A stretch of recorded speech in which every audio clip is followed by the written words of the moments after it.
I'm a journalist and a columnist with the Sunday Independent, and so I will be saying as little as possible. I will just be basically, doing a few questions to both our very distinguished panelists here, and then I'm going to open it out to the audience, and whatever questions you have, I'm sure both of these experts will be able to answer them.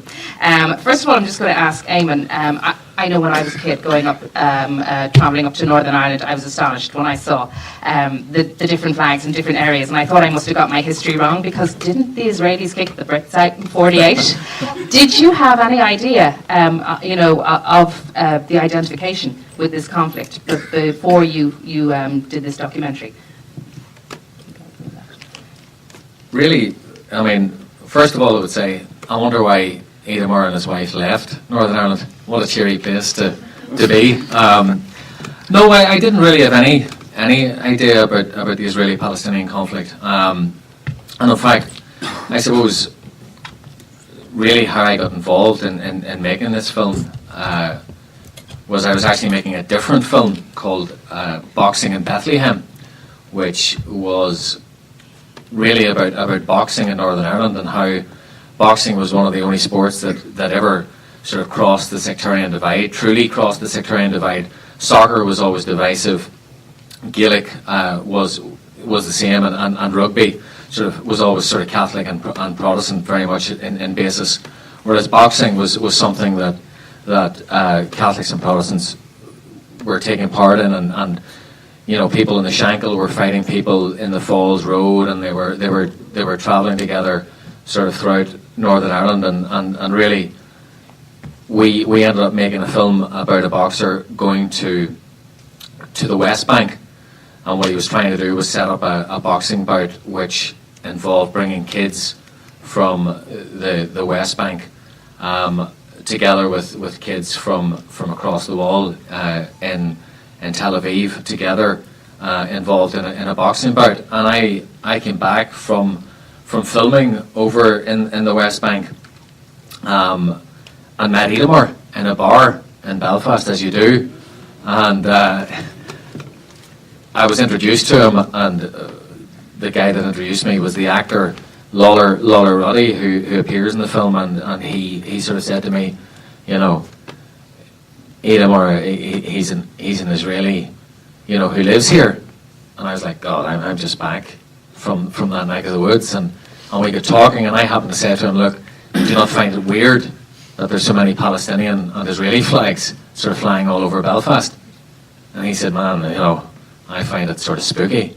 And that's where it all began, and that's how our discussions sort of began. But prior to that, to be honest, it was sort of something subliminally that was there, but really, it's ironic that this film is fundamentally about identity and about flags and murals, and it's obviously such a hotly debated subject in Northern Ireland at the moment. And just for the record, the flag above the City Hall is no longer there. Just in case anyone was wondering, it's not a designated day. I think we've got only one mic working. Is that anybody? No. Anybody know how to fix the other? I'm just going to did you actually gain any insights then into either the Israeli-Palestinian conflict or the Unionist nationalist conflict during the making of the film? Well, clearly, it was very sort of, as a filmmaker, it was fascinating because, I could take sort of a semi-back seat in terms of the overall narrative, because it was quite an authored piece. Ithamar, what was brilliant about it was that if I'd been making this film by myself, I don't think I would have got the same level of insight from the people who took part in the film, because each sort of, I suppose, person that Ithamar interviewed and met sort of felt that they could be really honest with him because he wasn't from here. Oh, really? You didn't think that was just his personality? He seemed to come across as a very, very laid-back guy, able to speak to both communities without judging. Do you think that was very important until the end? Yeah, well, I think it was great that he could equally sing Republican songs with the guys in the Republican bar and Loyalist songs with guys in the Loyalist bar, you know, I mean, which was a surprise to all of us who were making the film. We're going, where does this guy come from? You know, I mean, what part of Tel Aviv are you from? I kept saying to him, you know. So he was brilliant. I mean, you know, he was such a fantastic character and really could sort of open everybody up. And I mean, we made two versions of the film. We made one version for Channel 8 in Israel, which was an hour-long film, and we made the version for Belfast. When I say we made the version, we actually came back and shot some different stuff for the Northern Ireland sort of version. And I mean, Ithamar is such a brilliant way with both sides of the community. And you know, what was fascinating was he understood the Northern Irish conflict. He was able to sort of bridge many of the sort of the issues with the Republicans. And I mean, you know, those guys that we met in the Republican bar, you know, I mean, they had all served, you know, they were all involved in life sentences. And you know, I remember going up to the bar with him, and he was quite nervous, you know, and yet he was sort of excited because, as he states as part of the film, he had great admiration for sort of the Republican struggle when he was younger. And I mean, you know, he was very, very good and knowledgeable at sort of bringing people in, and people trusted him, and you know, and that was what was good, because if I had been going in by myself, and I mean, obviously I set a lot of the interviews, etc., up, but if I'd been going in by myself, you know, people would have always judged me as having an agenda. With Ithamar, he'd no agenda. He wanted to find out. He wanted to try and understand, and I think that's the fundamental difference. Me trying to understand is, you know, oh, you know, you're a Catholic from Northern Ireland, so you've got a particular slant on all of this, whereas Ithamar, ironically, there was an assumption, I suppose, made from the Protestant community that he would be pro-loyalist, and you know, and very much sort of very pro-Israeli and sort of anti-Palestinian in some ways, because that's what they wanted to believe. But he was actually very non-judgmental, and I thought that came across in the film very, very well. And he, you know, I mean, he put his neck out in the line in terms of his own values and where he stands in a lot of things. And in the Israeli version of the film, I mean, there was one other character. Well, there was a couple of other characters involved in the film, but one other character who was a Palestinian gentleman who lived in Northern Ireland, and he interviewed him as well. You know, so I think in terms of what he was, a very brave man, you know, in terms of his own sort of convictions. I'm just going to open this up to John. We haven't forgotten about you.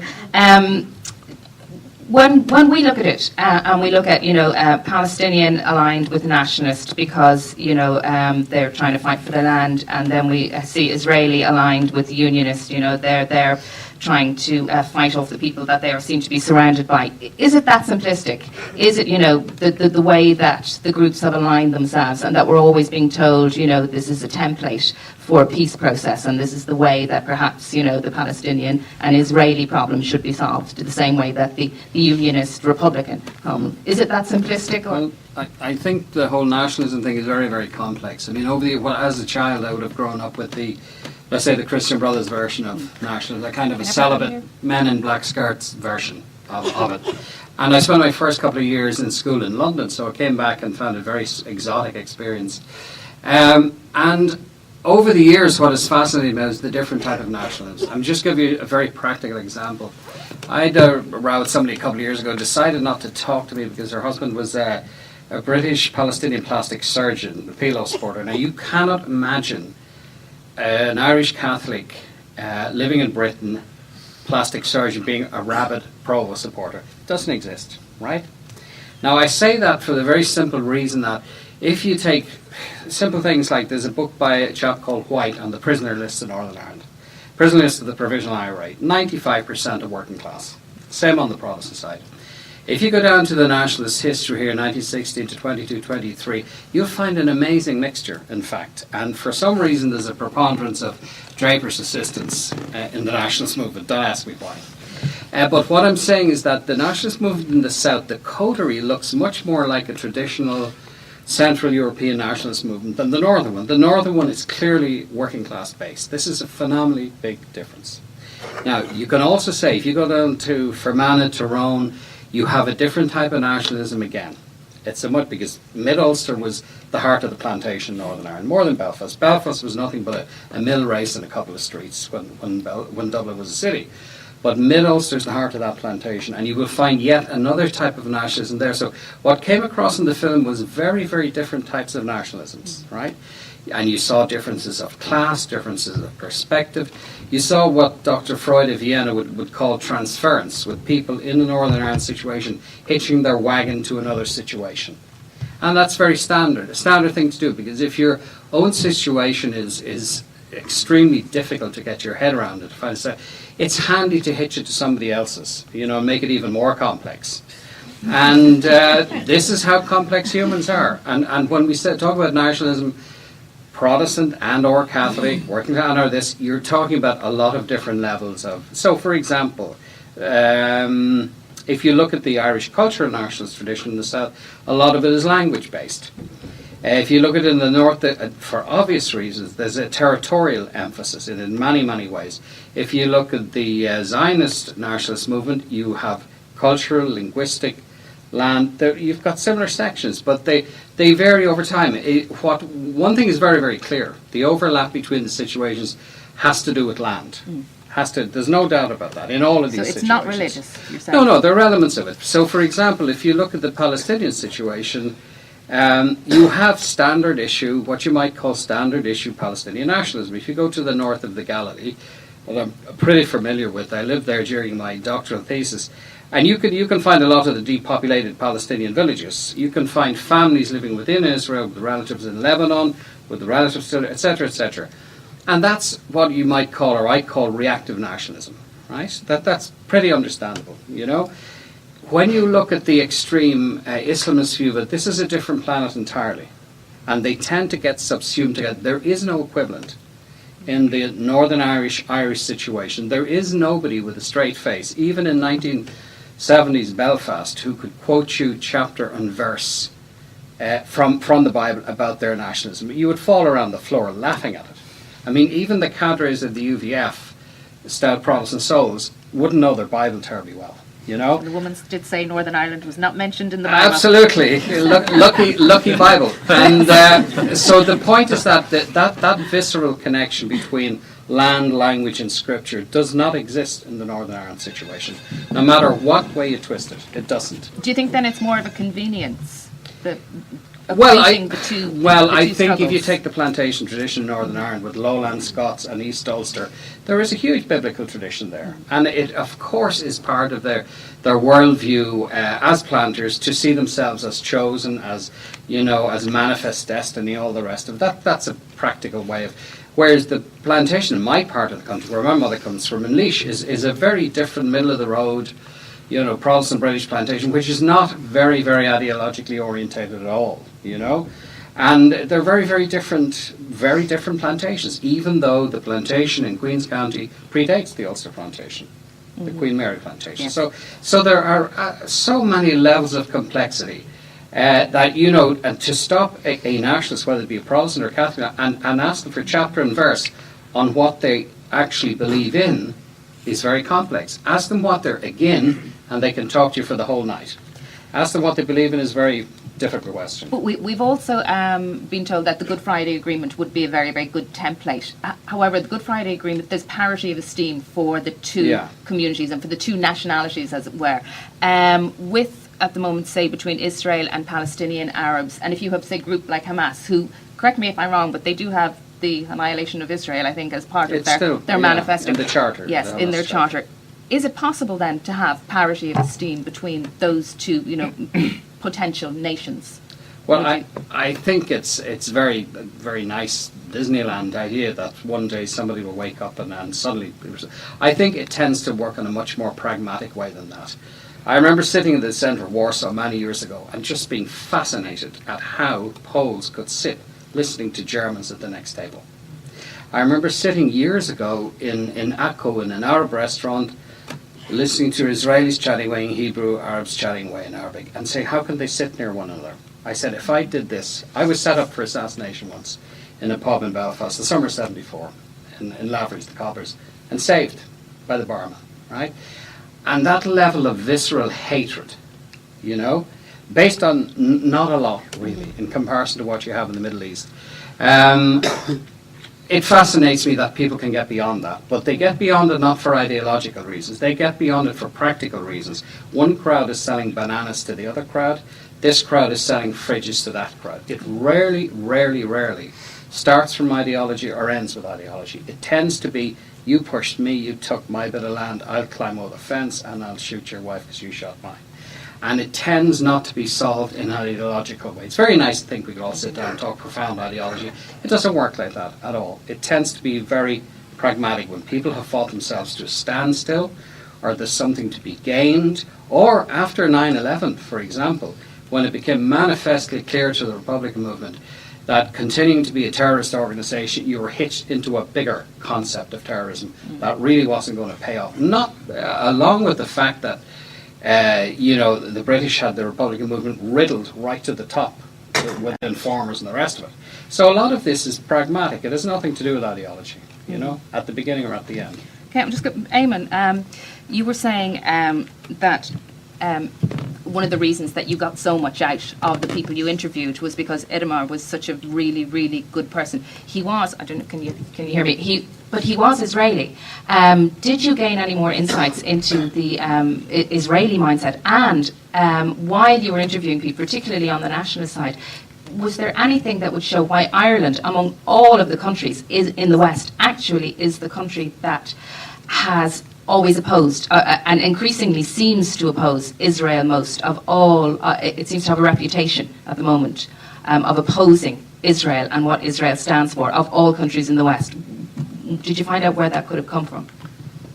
I think, ironically, Ithamar was actually quite popular in Belfast. Not just because he looked like Paul Simon. Not just because he looked like Paul Simon and wore designer clothing. But no, in a strange way, there was obviously when we were going into there was two I suppose forms of anti-Israeli feeling within Northern Ireland. One was purely from a Republican nationalist perspective, and the other was from the likes of John Herson would not have had a Republican or nationalist agenda. He would have been dealing with the Israeli situation in terms of, he would put it, humanitarian grounds, and he would see himself as being quite anti-Sinn Féin and anti-republicanism, and in fact, he's openly at the moment coming out against Sinn Féin and what they're doing throughout Ireland, etc., etc. So I mean, he would look at it in a very, very different perspective.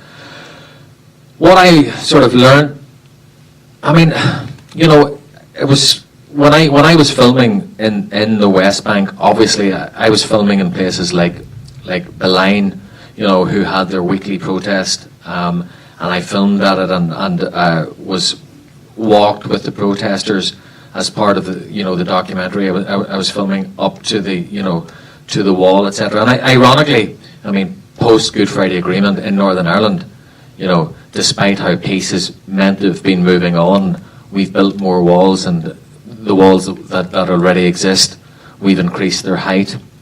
So it's a strange irony. So in many ways, when I come back from Palestine and the West Bank, I didn't really know an awful lot about the Israeli side of the argument, other than what I'd heard in terms of being there. So when I met Ithamar, I mean, I learned an awful lot more. And ironically, I mean, I suppose making films, and the last film I made actually in Northern Ireland was called The Wall, and I spent a year sort of living at the wall with both sides of the community and finding out what life was actually like, you know, and strangely enough, it's one of the projects that we're looking at doing sort of in Israel, sort of looking at a project called Children of the Wall, looking at kids that grew up next to a wall that divides societies. You know, in terms of the sort of the Israeli experience, in relation to the Northern Ireland experience, you know, it's not simplistic. It's not a one-sided argument. I mean, you know, both sides don't have an exclusivity on pain or suffering or who's in the right and who's in the wrong. I mean, there's atrocities on both sides of the Palestinian-Israeli conflict, and I mean, I learned a lot from Ithamar and talking to him about what he experienced growing up. And I mean, ironically, Ithamar is one of these guys who, you know, he worked for Haaretz, or he does currently work for Haaretz, and he, you know, he has sort of, when he was growing up, sort of in the early days, he sort of walked with the Palestinians and was pro-Palestinian, etc. And he changed his viewpoint as he grew older, and you know, and his opinions. Moved to Northern Ireland. Not just when he moved to Northern Ireland, and in fact, when he moved to Northern Ireland, I mean, Northern Ireland shocked and surprised him. I mean, when you know, anyone, you know, Donaghadee is a lovely place, despite the sort of the strangeness that's going on there. You know, but he, you know, he opened my eyes in terms of sort of seeing a bigger picture. You know, I mean, it's very, very easy to sit and sort of to look at one side of the argument and say, look, I mean, the occupied territories, and you know, and to look at exclusively the settlements, etc. And I did learn an awful lot from him, you know. But I mean, I approached the film in a non-political way. Ironically, I approached the film in terms of the sort of the notion that Northern Ireland, you know, it's sectarianism by proxy. It's people being able to sort of say, you know, we hate the Palestinians, we hate the Israelis, but what are they really saying? Do they hate Catholics? Do they hate Protestants? And is it the new Good Friday way of saying, you know, I can legitimize sectarianism by actually supporting another country's conflict? And that was what was fundamentally interesting to us when we were making the film. And, you know, and it's strange, I didn't watch the film again, you know, before I came down here tonight, and I was sitting up there, and I was just getting a feeling of the reaction, you know, to certain points. And it was strange watching it again. I was thinking, am I actually from this place? Is this part of me? And I'm from Tyrone, you know, so I do understand that different form of nationalism and that different form of feeling of plantation and the whole sort of different history. And the city of Belfast is very, very different. And John Herson is from Tyrone. So he's not actually a city guy. A lot of the other people in the film, you know, and two of the people who had to be removed from the film were dissident Republicans who are currently in prison for bringing they were caught they were caught in Derry with a bomb, and they told the police that they found it on the street and they were bringing it to the police to make sure that it was okay. So, you know, it's only in Northern Ireland. Would you agree with that, John? With that, the sort of the current fascination that we have pro and anti-Israel and pro and anti-Palestine is basically the new way of the post-Good Friday Agreement way of expressing our sectarianism. Yeah, I mean, I think there's a proxy element to it. There's a kind of provo by proxy and, you know, Protestant paramilitary by proxy. There's definitely an element of that. But also there's a thing, I think Neil Jordan said years ago when he went to the States, went into New York and looked at university, he said, I've been here before. You know, I've been here before because it was impost in his consciousness. And in the same way those biblical kind of landscapes are, whether we come from a religious background or not. So there's a kind of a visceral connection there, whether we're believers, non-believers, whatever else, in the way there is in Sri Lanka. You know, you look at the figures for deaths every year in Mexico and narco-terrorism, they're phenomenal. You know, you look at the Syrian slaughter at the moment. 150,000 is the most educated UN guess at the moment, etc. You know, 1,000 a week and the rest of it. So you say, why? Why that little corner there? Why that particular conflict? It's a very valid question.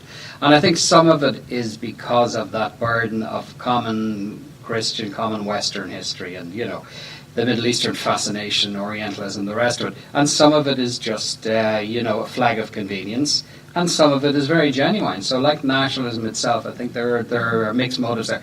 I mean, it is fairly kind of hilarious to see the boys waxing lyrical pro-Israeli or anti-Israeli and saying, come on, really, it's hard to take with a straight face, And as I say, with most nationalisms tend to be against things rather than for things. That's standard, and it's very understandable, But I would say it's mixed motives. Some of them are quite cynical motives. Some of them are very heartfelt, and the rest of it, Okay, I'm going to open it out actually to the audience. We've one more. If anybody knows how to fix this one, we can send it round. Otherwise, you can stand up and shout.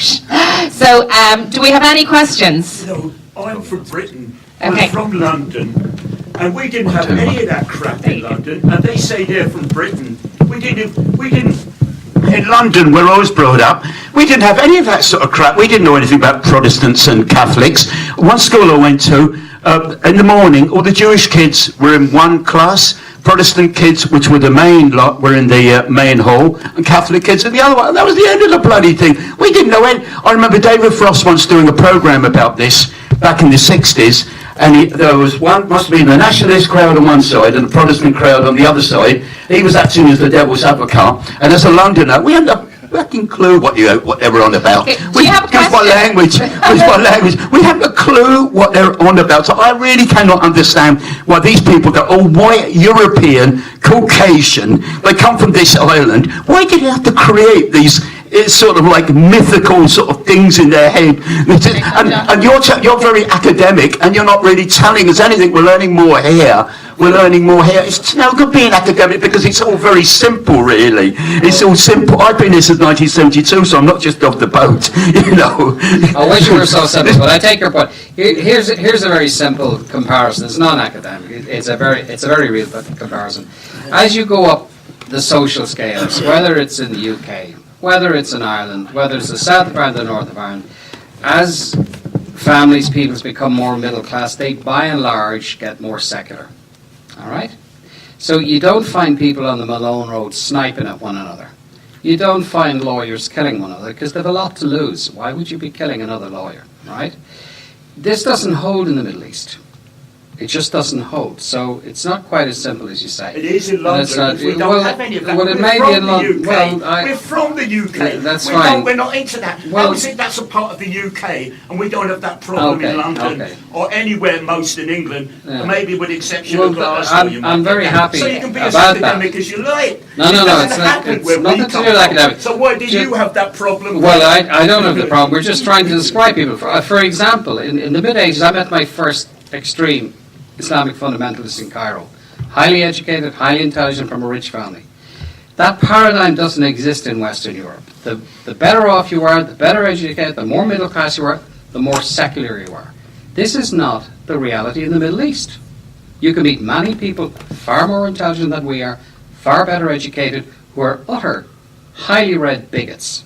Right? You couldn't call it anything else. Right? There are many, many of them in Egypt. There are many, many of them in Syria. So to assume from our Western point of view that as you go up the scale, everything gets nice and dandy and I would love if it were like that. I spent a couple of years in school in London. I went to school in Shepherd's Bush. I remember very well what it was like. I have a very good memory of it. And it's not like that. Because from your situation things were simple, I'm afraid it doesn't mean in other people's situations they are, much as we would like it to be.